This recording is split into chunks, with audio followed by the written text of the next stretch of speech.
menginspirasi juga gitu ya, aneh dari bangunan biasa. Ada benda-benda zaman dulu.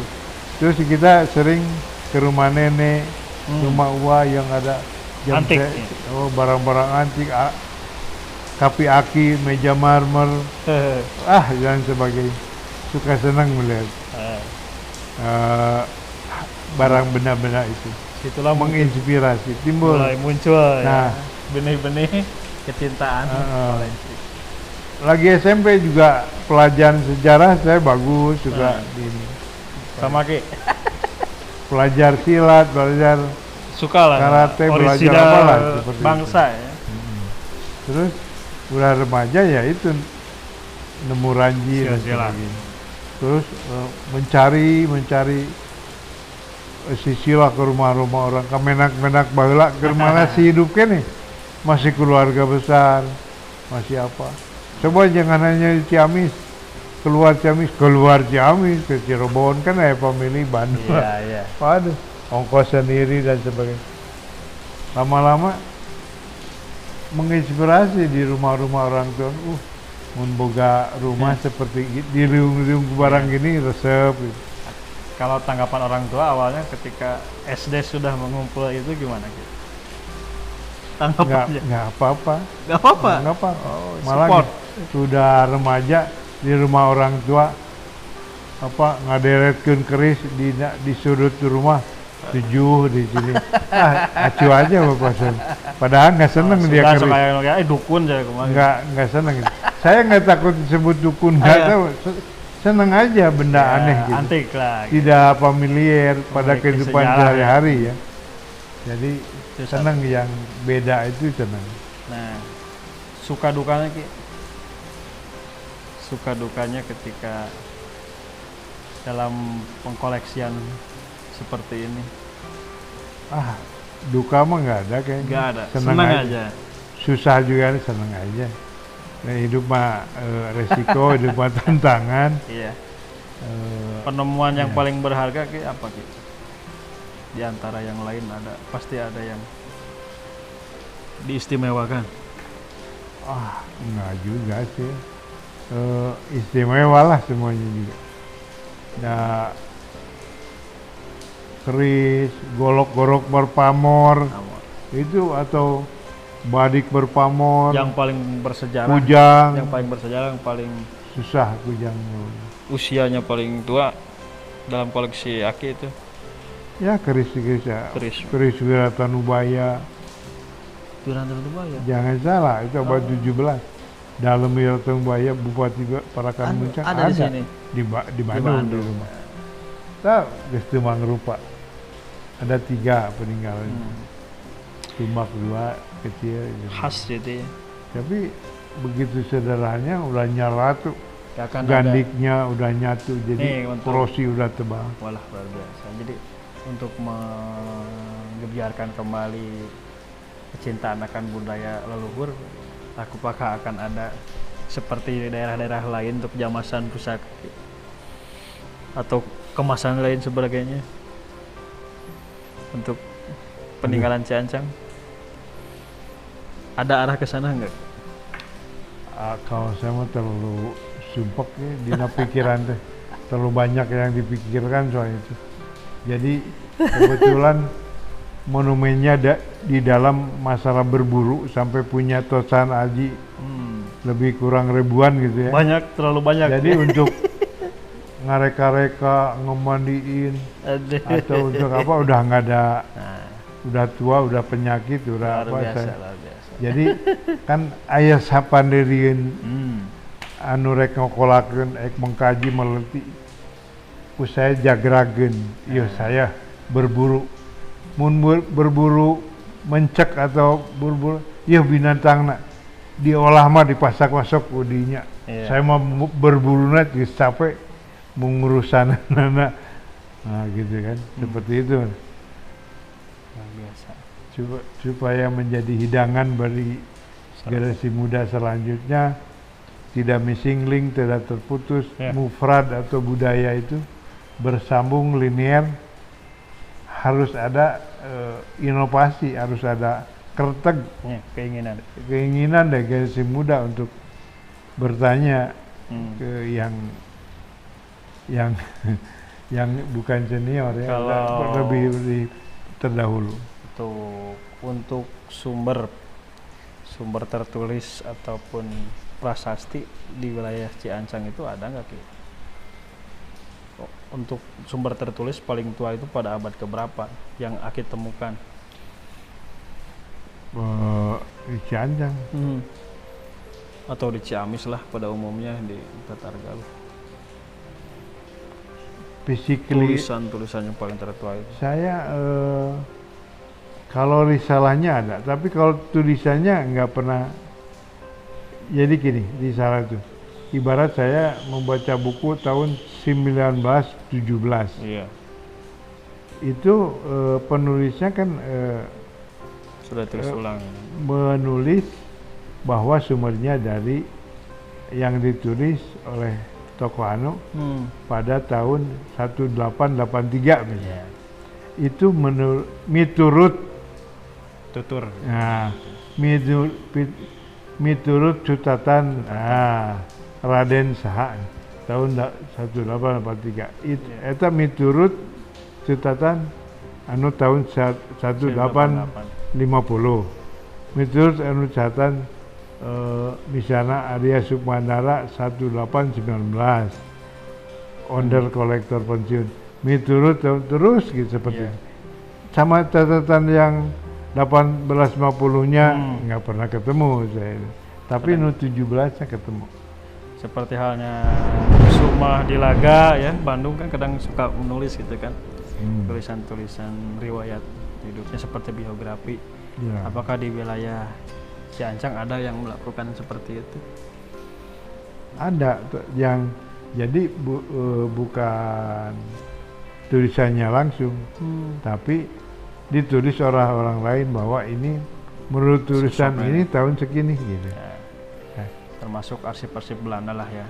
Termasuk yang tahun 17 oleh Raden Totonata Diaja. Ininya Raden Wiraperwana alias Raden Abdullah Basari. Basari turunan Hop Desa Utama. Tahun 18 zaman Kanjeng Prabu. Penting sekali. Sampai Kusuma Subarata. Kan supaya tidak terputus Ki. Hari ini gempuran globalisasi luar biasa. Supaya tidak terputus ya bukan hanya kalau lari estafet bukan jangan lari depannya nyogorok tapi nu di belakangnya kudu ngalawe. Tetap ngalawe. Harus dua-duanya. Estafet tinggal kan iya nggak mau anak kumat. Ada seorang dua ada lagi itu pepatah sudah kita harus dipatahkan kembali. Tidak berlaku. Nah, harapan Ki, terakhir harapannya untuk generasi muda, gaungnya sekarang mulai lagi mencintai Galuh, mencintai leluhur, bahkan ada isu untuk menjadi provinsi Sunda. Terus satu lagi itu provinsi Sunda. Gimana pandangan Aki tentang provinsi Sunda dari segi sejarah untuk hari ini? Sesuaikah atau itu tidak sesuai?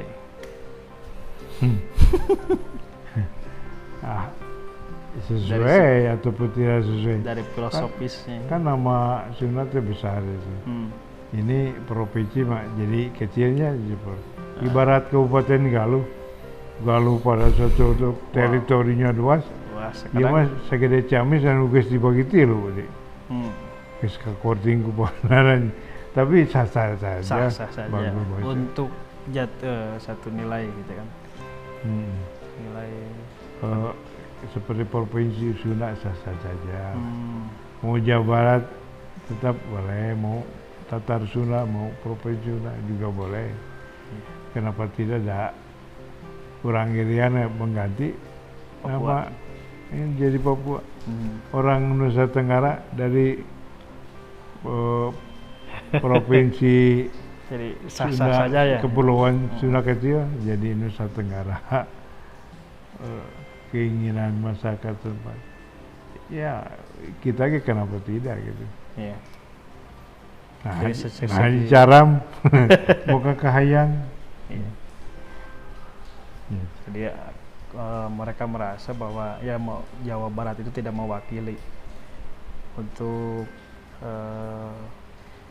nama Sunda itu sendiri gitu. Justru hari ini ketika dikembalikan lagi ingin menjadi Sunda, justru Sunda yang luas dulu gitu kan menjadi nilainya jadi kecil. Ya lah, sesuai zamannya aja. Gitu. Rasional. Tidak akan jadi pertentangan gitu untuk wilayah Cirebon. Harusnya tidak. Ya, kita juga jadi provinsi Jawa Barat nggak jadi tentang dan nama Jawaan. Itu ya. Ada Pulau Jawa, Pulau Sumatera, Pulau Kalimantan gitu, gugusan Sunda besar. Betul. Kan ada itu Sumatera dulunya Andalas dari Sumatera nggak apa-apa. Borneo jadi Kalimantan nggak. Borneo. Ya. Iya betul. Seli jadi Sulawesi nggak apa-apa. Balikpapan menjadi Makassar. Bukan, Makassar jadi Ujung Pandang. Ujung Pandang ya. Nggak apa-apa. Ciamis jadi Galuh. Nggak apa-apa. Sah-sah saja walaupun jadi seolah mengkecilkan lah itu iya. sudut pandang. Cijengjing jadi Ciancang, Pak. Mau tetap ngaleutikeun. Ngaleutikeun Ciancang. Iya. Mau apa? Mau tetap Ciamis, mau negeri Ciamis, mau Galuh Ciamis, bagus. Semuanya bagus. Selama untuk kebaikan prospek pembangunan manusia maupun pembangunan fisik itu pun relatif. Belum kan nggak tahu nupi bakalin diganti nama atau lebih bagus terus kan sanu apa nyawanan. Iya. Harapan pasti adalah kenangan kejayaan masa lalu iya. Ingin di harapan. Berarti Aki setuju gitu. Dengan rencana Provinsi Sunda ini. Sah-sah saja. Sah-sah saja. Saya setuju saja. Apapun lah. Mau diganti mau enggak, setuju lah. Sudah ada yang ke Aki untuk dimintai masukannya? Itu merenti tengah ngapurang Sunda. Padahal ini luar biasa nih dikasih. Ya kan. Tapi sahanu aset Sunda, sahanu aja. Iya. Bahkan ada yang mengatakannya emang ada Sunda Cirebon, Sunda ini jadi bukan masalah tentang nama tapi lebih kepada filosofis gitu. Dan sejarah, bukan suku gitu, bukan etnik. Iya. Tapi Aceh lah gitu. Aceh di dalamnya juga masih banyak gitu, suku-suku. Aceh, Sumatera Barat. Mudah-mudahan. Itu mungkin Ki, alhamdulillah. Oh harapan satu lagi harapan. Harapannya untuk generasi muda Ki. Penerus. Ya. Untuk Aki sendiri ini gimana ini penerusnya? Ada yang peminatnya sama seperti Aki ini? Sementara belum. Tapi hidup makan ulah, jangan pesimis. Nyaman baheula ge nu baheula ajengan budakna terang ngaji Quran geus meninggal ajengan mah. Jadi. Wah, jadi. Lebih baik percayakan aja Pak. Ulah khawatir ulah naon. Yang penting kita berbaik sangka pada generasi muda. Sekarang belum dilihat, siapa tahu kita sudah tidak ada, mereka berpikir anak tetangga, anak sendiri atau siapapun yang lebih muda. Ya, alhamdulillah lah. Jadi emang dasar yang sudah dibuat Aki selama ini mudah-mudahan bisa diestafetkan. Amin. Ya. Sudah sejauh ini sudah sudah semegah inilah. Bahkan mungkin yayasan juga yang paling atas nama Galuh paling terdepan gitu. Dilegal formalkan gitu. Tidak hanya secara di lisan. Mudah-mudahan menjadi wawasan gitu, dan ilmu pengetahuan bahwa ini adalah yang dikumpulkan merupakan aset bangsa, merupakan sejarah rekam jejak peninggalan-peninggalan pendahulu kita, dan kita merawat, merumat gitu kan. Mudah-mudahan juga menjadi amal kebaikan kita semua. Amin. Khususnya kepada guru saya Ki Gun-Gun, mudah-mudahan diberikan panjang umur. Amin. Diberkahi selalu, dan yang paling utama adalah terus tetap semangat dalam memberikan pencerahan sejarah untuk generasi-generasi muda selanjutnya. Terima kasih. Akhir kalam. Assalamualaikum warahmatullahi wabarakatuh. Waalaikumsalam.